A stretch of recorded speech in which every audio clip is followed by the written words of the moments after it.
What would men hate about being a woman? Story 1. The obvious answers are menstruation, PCOS, childbirth. A crap ton of men who want kids now would never want kids if they were the ones expected to make and birth them. Years ago, there were a couple of radio DJs who did a bit where they tried one of those contraction simulators, and the one legit decided he no longer wanted kids because he didn't want to put his partner through that.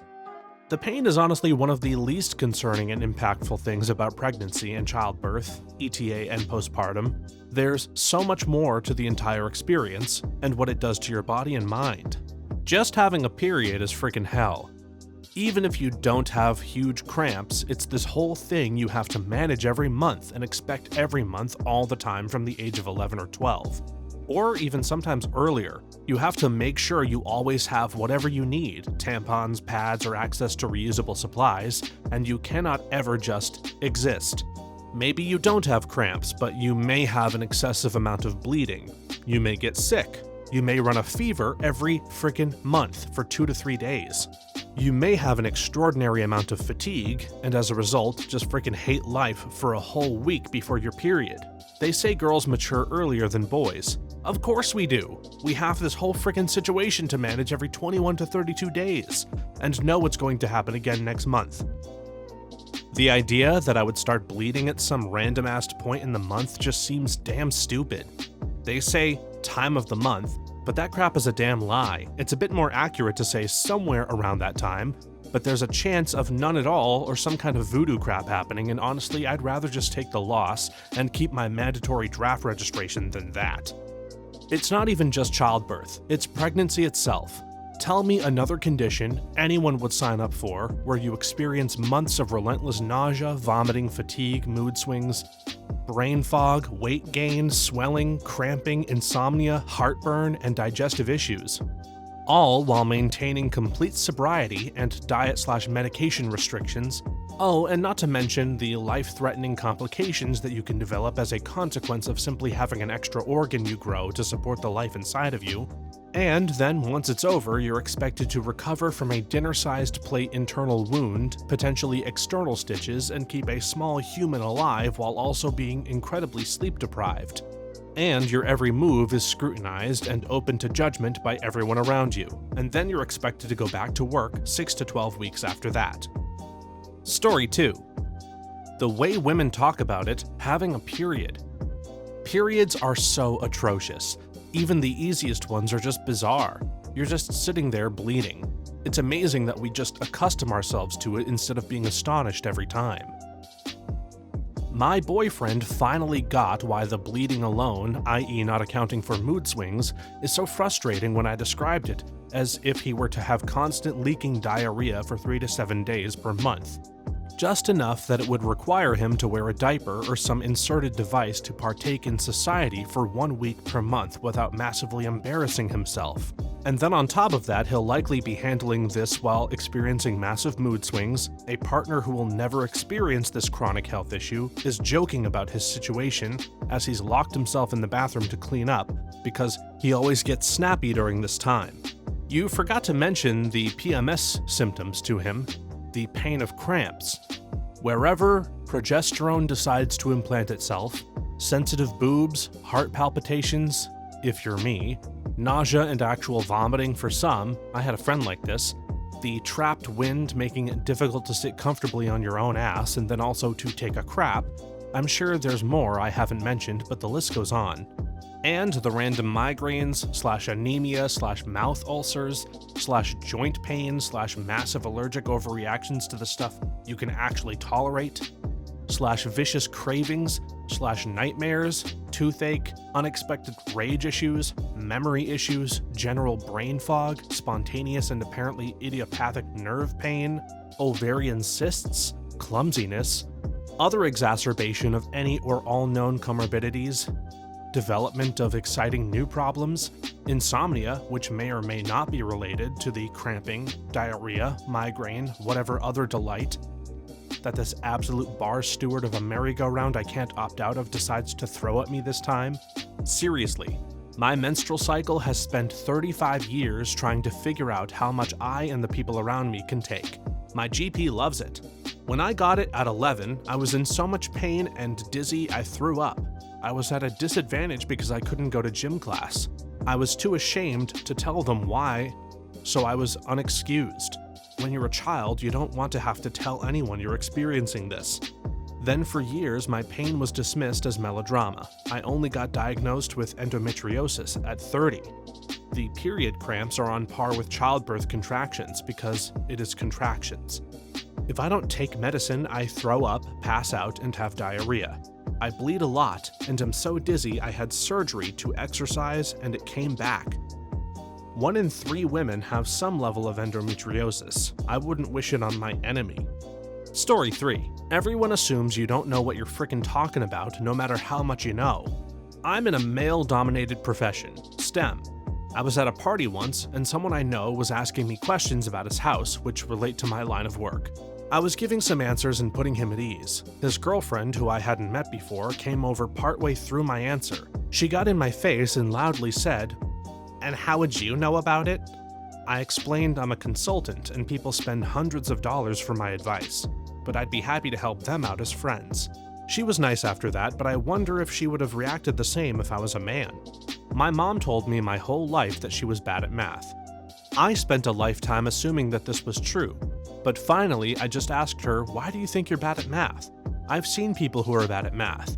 They can't function in math tasks. Mom is just fine at it. She spent a lifetime believing that she was bad at something she's at least average or competent in because in her generation they told the girls that they were bad at math even when they weren't. One of my friends wonders and agonizes over whether she should ask for a well-earned raise when you know a man would have either demanded it or had it given proactively for fear of him getting another job. This kind of ingrained internally and externally reinforced disbelief in one's own abilities would be terrible. I think this is the top thing that they'd have trouble navigating because it's what they struggle to empathize with now. Always having to prove or defend your own knowledge, your symptoms, the truth of your experience. The other thing they probably wouldn't get right away is that we move through this world with more awareness because we're expected to cater to others and reorient ourselves to men's comfort. Things we would see as thoughtfulness, paying attention to others, social cues, also just being aware for safety reasons. Women don't get to be aloof. This reminds me of when my tire light came on when my boyfriend and I were staying at a cabin on a mountain. Called roadside assistance to check and fill up my tires. The tech couldn't gauge the PSI. And then asked if he could see the tire light himself, as if I don't know what the tire light is. And there is a different problem. He proceeds to ask if I'm alone at the cabin. I tell him my boyfriend is inside, but this is my car. He finally filled up my tires and left. I now have an air compressor in my car. I had a coworker try to mansplain to me that all acoustic guitars have hardwood tops. They do not. The vast majority of acoustic guitars have softwood tops like spruce and cedar. At that time, my guitar website was featured in Guitar Magazine complete with a screenshot as one of the top 100 guitar sites on the web. Hilariously, one of my other male coworkers pointed it out to him within my earshot. You might want to look at her website before you continue. I had been playing guitar for 22 years at that point. Now I've been playing for 51. When I go to the music shop for strings, I still get guys trying to mansplain to the woman who's as old as their mom. I have literally owned my guitars for longer than most of them have been alive. Story 4. For many, it would be being treated like they treat women. There isn't even always guaranteed refuge for other women as well. The criticisms and evaluations sometimes feel so constant and relentless from all sides. Whether hot or ugly, smart or dumb, if you're a woman, someone is there to tell you why you're doing it all wrong. It's that Barbie movie monologue, beyond frustrating. Woman. Doesn't try to fit beauty or fashion standards. Men and women. Ew, gross. Why doesn't she try? Woman. Tries to look nice. Men and women. Ugh, all women care about is looks. Yep, either you are a vain, frivolous, stuck-up gold digger, or you've given up on life. You're expired, and no one wants you except your cats. The illusion is that we can somehow find a sweet spot that pleases everyone. It doesn't exist. Either way, we are poisoning society and are what's wrong with the world. It's dizzying. The only answer is for us to all do whatever the hell we want as long as it doesn't hurt someone else and we have agency in doing it. The thing is, I am okay with critiques. I'm okay if every comment isn't, "Yas, slay," but so much of the time it feels less like people are genuinely offering their opinions to women, and more that they're trying to put us in our place and humble us. The constant power trip from men, invalidation, questioning of abilities, being taken for granted, not being listened to, being objectified, being forced to maintain a socially accepted body, shaving, being slim, not being acknowledged as an independent human being with our own voices that are equally valid to men. We are literally treated like dogs, but the truth is often women are more caring, empathetic, problem solvers, community builders, multitaskers, and gracious and beautiful beings. We deserve so much better, for fuck's sake.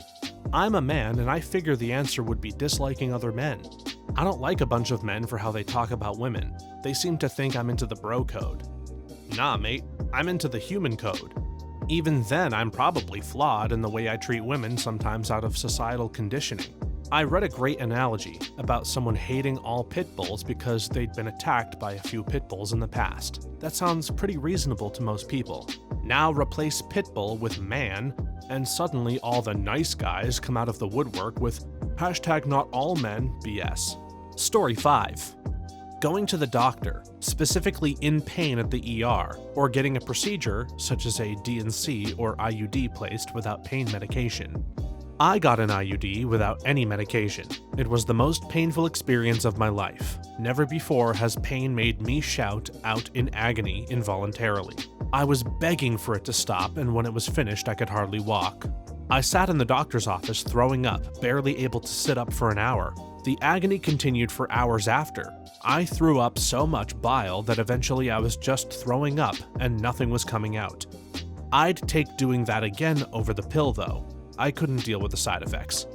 I had a miscarriage and had to get a D&C last week. I almost bled out, so they put a device in my uterus to stop the bleeding. I was sobbing in pain, begging for painkillers for 4 hours before the nurse finally alerted the doctor to do an ultrasound. Then they realized and were freaking out that the device was wrong and I was essentially trying to give birth to that medical device for 4 hours, with no pain meds, or even a bat of an eye from the nurse. I went to the ER in such pain I was genuinely causing a scene in the waiting room. I was this close to absolutely screaming in agony. It took them 8 hours to give me 2 freaking paracetamol, which I promptly vomited onto the floor in the ER bathroom. It was another 4 hours until they gave me something of substance, and even longer until they finally figured out I had pancreatitis and gave me oxycodone. It was a really traumatic experience for me. My IUD insertion was horrible. It was the first time my doc did it.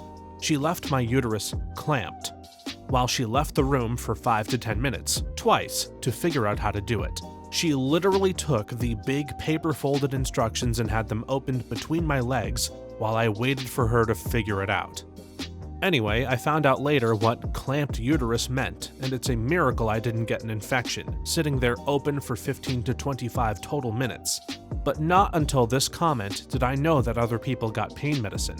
That was 2003 or 4 in Florida, and it was a Mirena IUD.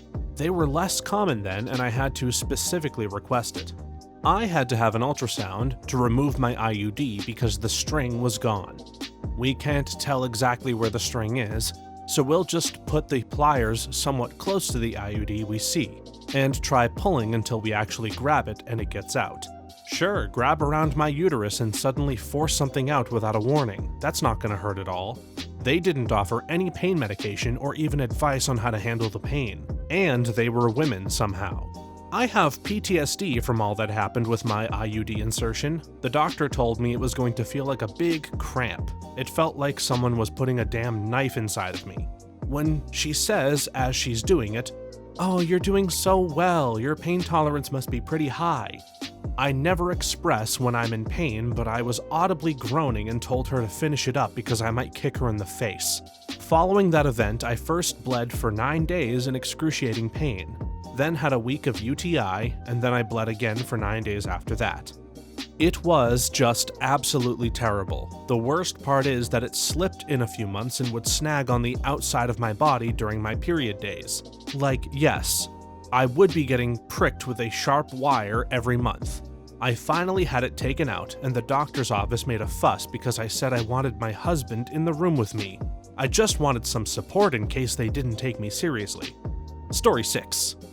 Having people just walk up to me and demand my attention and then act like I'm an asshole or get mad if I don't really want to engage. When my wife is alone, she just gets approached randomly, and I've seen it happen from afar. People act like she exists just to interact with them. She's been cornered in rooms by men and felt like she can't leave, and plenty of women have had that same experience. I haven't felt trapped or cornered, or have had someone make me physically uncomfortable since I was a young child, and would not ever want to feel that way again. I had a guy approach me as I was late walking to my car. He wouldn't let me go until I gave him 2 hugs and agreed to go on a date.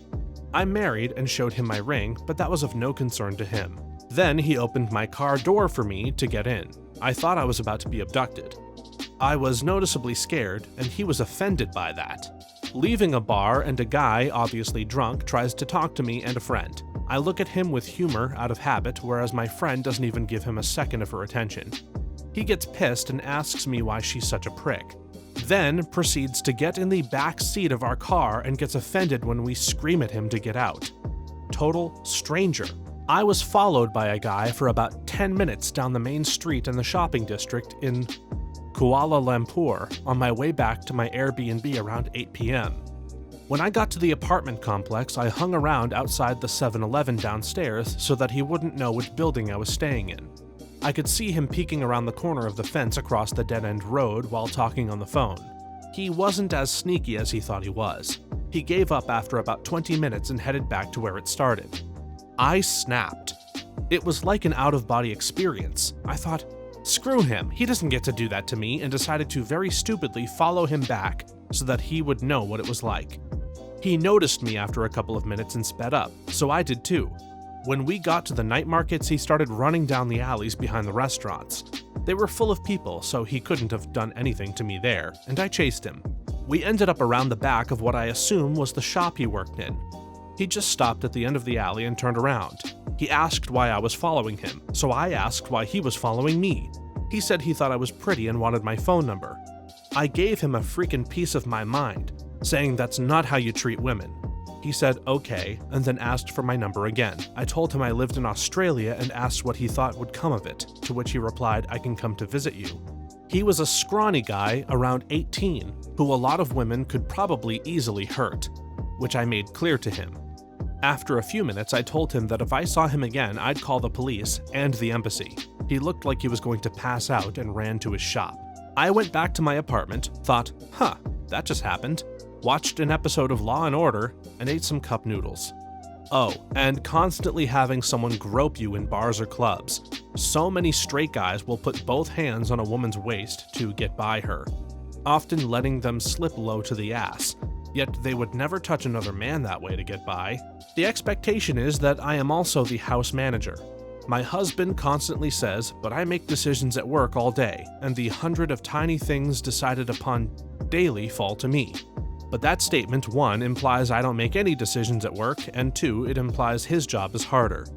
We are in the same field. He's on the technical side, and I'm on the acquisition/legal side. Our positions constantly interact. We don't work together, so I have a good idea of what his day looks like. He has seen me sit and knock out a 200-page report documenting an acquisition in a couple of weeks while managing others. Last year, my dad was in Cairo for work. When he got to his hotel, he noticed a guy watching him from across the lobby. He was creeped out a bit, so decided to go up to his room. When he got to the lifts, the guy cornered him and started saying things like, "Do you want to have a good time?" calling him beautiful and handsome and trying to pull him away. My dad is a very friendly and smiley Aussie bloke, so the guy may have weirdly misread that as an attraction. My dad tried to politely say no, but the guy wouldn't give up, so my dad pushed past him. He jumped in the lift, ran down the hallway to his room, and deadbolted the door. He called my mom, kinda laughing while telling her the story. She jokingly said, "Welcome to being a woman," and later told me she could hear the wheels turning in his head. He went, "Oh, crap, that freaking sucks," and asked how many times something like that has happened to her. My mom said she doesn't even know because it's just something that happens to women pretty much throughout their whole lives. Dad was shaken and then asked her if anything like that had happened to me. She said definitely more than once. She's a young woman. He vowed to always keep an eye on strangers around us when he and I traveled together. I'm so proud of him for using his crappy experience to help him understand what it's like for us. So yeah, I think that's what my dad would hate most about being a woman. Story 7. If my ex-husband was to be believed, periods. He said they were disgusting and complained endlessly about all the crappy stuff to do with hygiene products. Also bitterly complained about being deprived of sex for 4 to 5 days.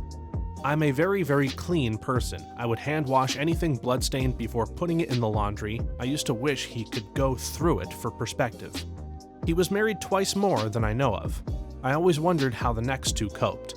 I didn't realize how sexist my ex was until I got with my current partner. I felt the need to warn my ex if I was soaking period undies in cold water, and if I had my period I would lock the bathroom door or warn him to stay away.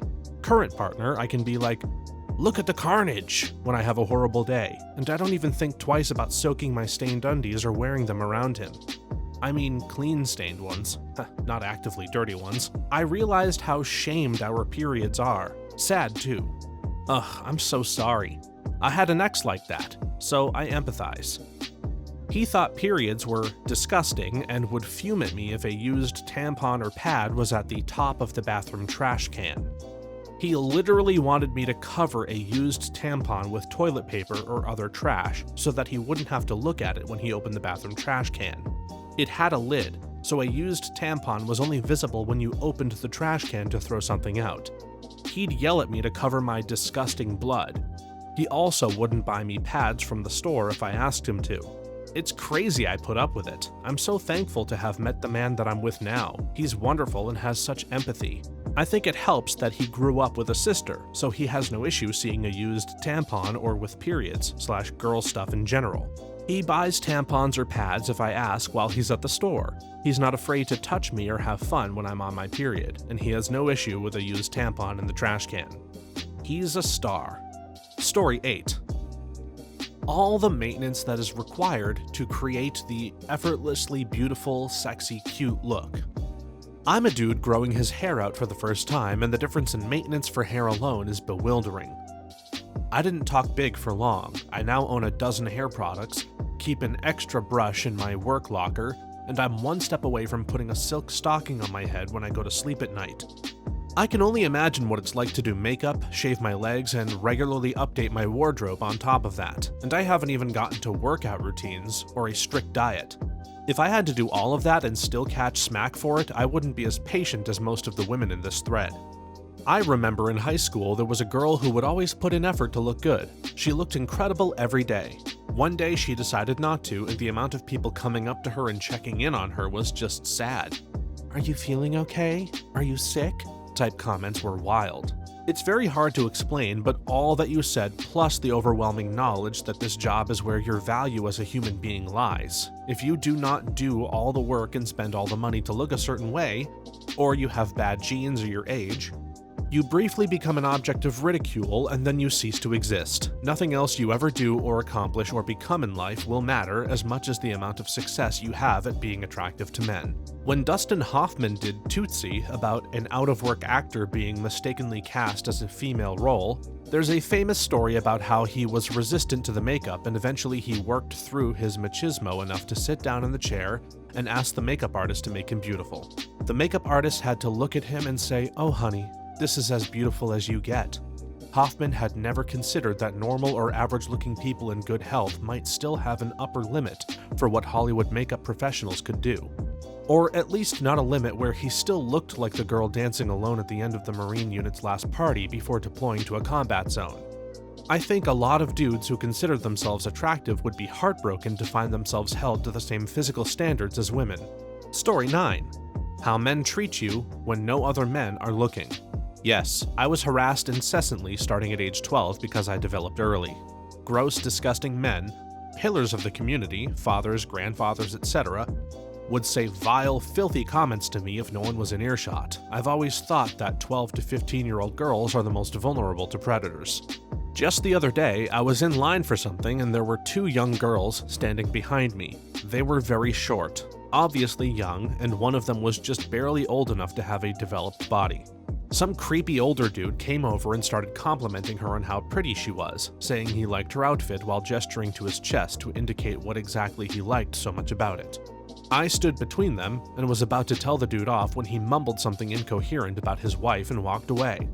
I feel so bad for those poor girls. They kept talking about it with each other after, recounting what had happened to each other, repeating it over and over. The kind of thing you hear when someone is shocked and upset and trying to process it. I wanted to say something to try to help, but I couldn't think of anything that would. An adult saying, "That was wrong of him to say, highly disrespectful, and you did not in any way deserve to be treated like that," would probably help immensely. Kids are generally taught to respect their elders and be polite. Getting sexually contexted comments from a strange adult is a new and scary thing to handle, and embarrassing enough that I know I never mentioned the various incidents of it happening to my mother, but internalized the shame of it instead. Story 10. Not being taken seriously, and when you call attention to it, you're being bitchy. Being assumed to be ignorant about a subject that you have expertise in. Being infantilized. Your hobbies and interests, if feminine coded, will be seen as lesser. Even when you take up a masculine hobby, you will be constantly questioned. You won't be listened to because people assume you don't have any clue what you're talking about. Your concerns will be seen as minimal or lesser. You'll be seen as nagging when you bring up a real concern. You bring it up again and nothing. You will be ignored and dismissed by doctors. You feel very small in this world. For real, I didn't realize how much it sucks the way women still get treated differently until reading these comments and going, "Oh yeah, that's happened to me. That too." The worst has to be having men talk to you as if they know more than you do about everything, as if you're a child. I actually enjoy getting into a discussion about anything that I know about with men that do this, and slowly bring the conversation in the direction of pointing out that I know what I'm talking about. About your "you feel very small in the world" thing, it reminded me of an interaction I had with some people. Once I was hanging out with a group of guys who I thought I was great friends with. We had known each other for years. We went to school together. We talked about our problems and complained about our parents. We introduced each other to our favorite hobbies and interests, and I thought we were inseparable. Once we were talking about something unimportant, a casual, relaxed conversation about nothing, and one of them started to compliment everyone else, talking about what he liked best about all of us. One of the boys was smart and thoughtful, and the other was funny and had the coolest interests, and I was pretty. He said I was really pretty. I don't think I've ever felt worse about myself, lol. After everything I told these guys, all the stuff we did together after introducing them to my favorite music, my favorite films, my favorite games, after I helped one of them through a low-key suicide ideation, all I was to them was a nice thing to look at. I stopped being friends with those dudes sometime later, and now I look back at it and see that they didn't treat me as well as I thought they did. They commented on my weight, made fun of my hobbies, asked me when my chest was gonna grow in, and other crude teenage boy stuff. But I still think the "you're really pretty" comment is the smallest thing any guy has ever made me feel, and I hope that it is never dethroned. When you mentioned the hobbies, it made me think of my experiences in co-ed soccer situations as a woman. I've played my entire life and played through college and did play semi-pro for a while, so I know my stuff. Not to mention that I coached for several years too at various levels. No joke, every time I show up to a co-ed pickup game, I have to prove I know what I'm doing. Most co-ed soccer games are typically mostly men, at least in my area. I'm sure women would join if there weren't so many men making comments or making judgments. They assume you aren't any good because you're a woman, and before any men comment on this, I've seen how they are with new guys too. They nearly always play them the ball. But if it's me or another woman, nope. Anyway, they don't outright say I need to prove myself, of course, but they won't play you the ball or won't talk to you or whatever because they subconsciously assume that since I'm a woman, I'm not good. When I was younger, I was more quiet about it, but now I'll yell their ear off until they play me the ball, and when I finally get the ball and destroy them with my footwork or dribble past them, etc., they act all shocked. It's annoying AF and makes it hard whenever you join a new group. Story 11. No one ever listens to you, ever. Everything you say is questioned, or you say things at work and everyone acts as if they've gone spontaneously deaf until a man says the same thing. If you say someone assaulted you, you'll get asked, "Are you sure?" ad nauseum, forever, about everything. You will never just be believed. Never. Someone will always ignore, belittle, or question you. 3 women and 1 man in my department at work before I was laid off, all on the same level with the same job description, 1 woman being the manager. We would be asked for opinions on things, like how to go about fixing a certain issue, etc. And we were still asked, well, what did male employees think? Like, do my skills and knowledge of this job I've done for 5 years count for nothing?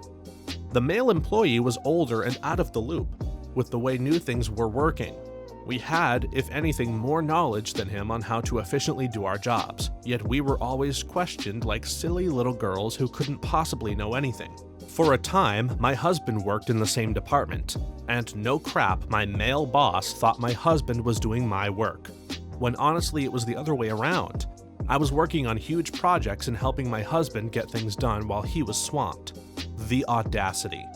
I worked in IT, a heavily male-dominated industry. For years, there were almost no women in that department. It was rampant with sexism. Some of the comments and conversations were shocking. Burnt-out tech woman here, so much time and energy spent justifying myself and making people believe facts. Actual facts. But I'm the source, so they won't do the work to convince themselves or just believe automatically. Also, all the energy is spent on policing my tone, so I'm just nice and not sarcastic. Thanks for watching until the end. If you have a similar story to these that you want to share with us, please leave it in the comments below. If you enjoyed this video, please leave us a like and subscribe.